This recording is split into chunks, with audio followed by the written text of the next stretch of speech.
Assalamualaikum warahmatullahi wabarakatuh. Kembali lagi di channel saya Yogi Nur Cahyo dengan tema swamedikasi elegan. Swamedikasi sendiri artinya pengobatan sendiri. Bagaimana masyarakat bisa mengobati penyakitnya sendiri tanpa harus ke dokter, tanpa harus periksa ke dokter. Nah, di sini adalah penyakit-penyakit yang ringan. Jadi untuk kasus-kasus penyakit yang ringan yang tidak memerlukan penanganan medis, contohnya adalah batuk. Nah, batuk sendiri secara umum dibagi menjadi dua, yaitu batuk dahak dan batuk kering. Batuk dahak artinya batuk yang disertai dengan dahak. Kalau batuk kering, batuk yang tidak disertai dengan dahak, biasanya berlangsung lebih lama. Nah, secara umum obat batuk sendiri dibagi menjadi dua macam, yaitu obat batuk ekspektoran dan obat batuk antitusif.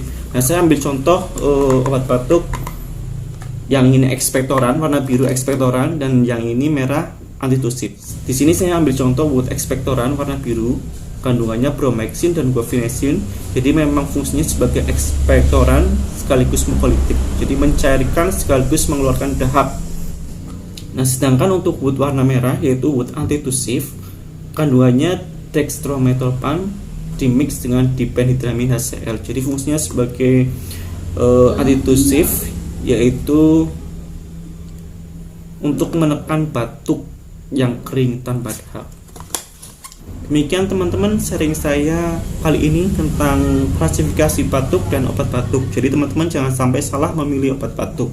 Oke, terima kasih. Jangan lupa subscribe, like, comment, and share. Terima kasih. Assalamualaikum warahmatullahi wabarakatuh.